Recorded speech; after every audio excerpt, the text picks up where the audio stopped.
You're watching a ship sink that was already destroyed 50 years earlier.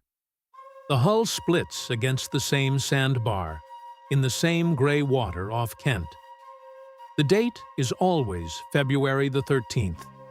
The vessel is the Lady Lovibond, a three-masted schooner allegedly lost in 1748. She was bound for Porto, carrying wine, cargo, and a wedding party. The Goodwin Sands swallowed her whole.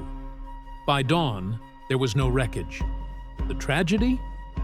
Captain Simon Reed was celebrating his marriage aboard. Legend places his bride Annetta on deck in silk and Brussels lace, though no record confirms she existed.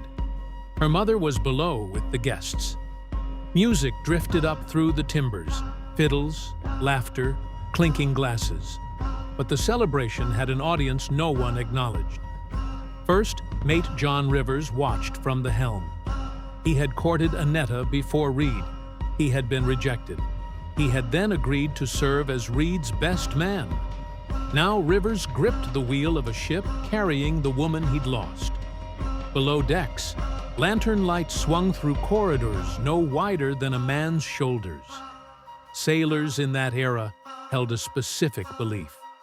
Women aboard brought catastrophic luck. Annetta's presence violated the oldest taboo of the sea. To be honest, the crew was already uneasy before Rivers acted. Therefore, what happened next had two authors, jealousy and superstition. On February 13th, 1748, Rivers allegedly struck the helmsman with a belaying pin. He seized the wheel. He steered the Lady Lovibond directly into the Goodwin Sands. Every soul aboard was lost. The sands sit 7 miles off Deal, Kent. They stretch 11 miles long, 4 miles wide. Locals call them the Great Ship Swallower. Since records began in 1298, over 1,000 shipwrecks have been logged here. Estimates suggest 50,000 lives claimed. What turns a sandbar into the deadliest ship graveyard in the world? Fine sediment rests on a solid chalk platform. At high tide, moving water liquefies the sand beneath a grounded hull. The vessel breaks its back as the stern loses all support. But the sands don't just kill ships, they consume them. A counterclockwise rotation of sediment reshapes the bank annually. A wreck can be swallowed in hours, then disgorged decades later. Rusted ribs of the Northeastern Victory and the Luray Victory still protrude at low tide. They surface, then vanish, as if the sand breathes. Exactly 50 years after the Lady Lovibond sank, she reportedly came back. February 13th, 1798. Captain James Westlake of the Edenbridge logged a near collision with a three-masted schooner. His crew described hearing a fiddle drifting across the water. Laughter.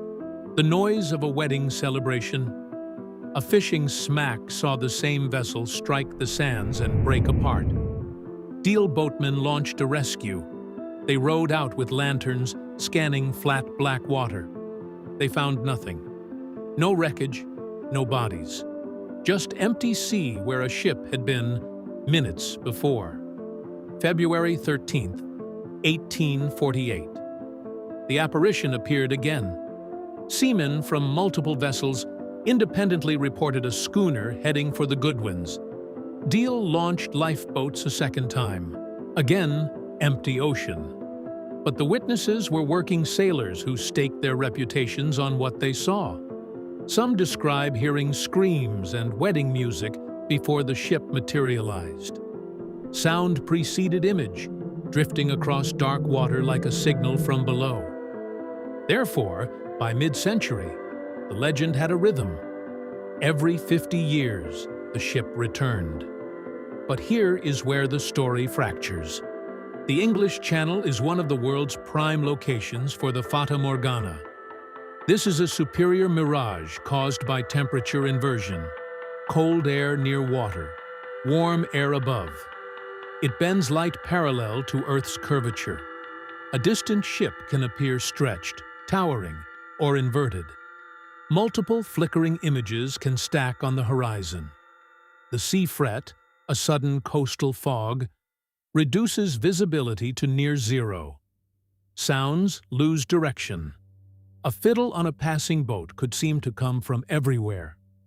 These conditions are common off Kent in February, but atmospheric science doesn't explain the deeper problem. The earliest traceable written reference to the Lady Lovibond is not from 1748. It is from 1924. An article in the Daily Chronicle. Researchers George Behe and Michael Goss searched the archives exhaustively.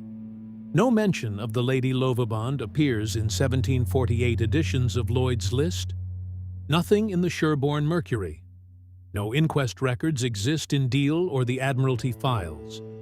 The legend claims a court of inquiry returned a verdict of misadventure. No such document has ever been found. There is a documented storm in the Straits of Dover on February 16, 1748, 3 days after the alleged sinking. That storm was real. The ship may not have been, experts suggest. The tale was a composite, stitched from real disasters. The Roosevelt, a Dutch East India vessel, sank with 300 souls and silver cargo in 1739. A French privateer grounded in 1747 involved a captain's wife. The legend may have been fabricated to sell newspapers near Valentine's Day. In 1898, sightings were reported again. But the source was a single account, published in a penny dreadful magazine. The credibility thinned with each repetition. February 13, 1948. Captain Bull Prestwick claimed to see the Lady Lovibond. He described the ship as physically real, but emitting an eerie green glow. That same period, the Italian cargo ship Silvia Onorata ran aground on the Goodwin Sands. Real ships and phantom ships occupied the same waters simultaneously. Chaos made verification impossible. Then came 1998. Thousands gathered on the Deal shoreline. Cameras on tripods, sonar scanning the shallows. The 50-year window opened. Nothing appeared. No ship, no green glow, no fiddle music. Just 1,000 camera flashes illuminating absolutely nothing.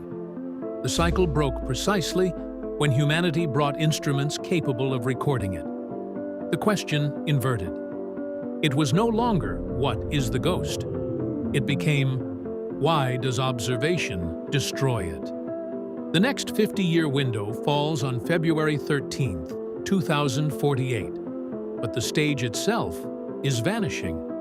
Satellite imagery shows the Goodwin Sands shrinking by measurable meters each decade. The sandbar that swallowed over 1,000 ships is being swallowed by the sea. And as it erodes, it exposes what it consumed: blackened wooden timbers, iron fittings, fragments of vessels never catalogued in any archive. Wessex archaeology surveys have identified over 315 wreck anomalies beneath the sands. Wooden hulls are nearly invisible to sonar once buried, but the sand is no longer burying them. It is giving them back. And if those timbers belong to a three-masted schooner from the 1740s, then for the first time in 3 centuries, we won't need to wait for a ghost, because the Goodwin Sands are already surrendering what they took.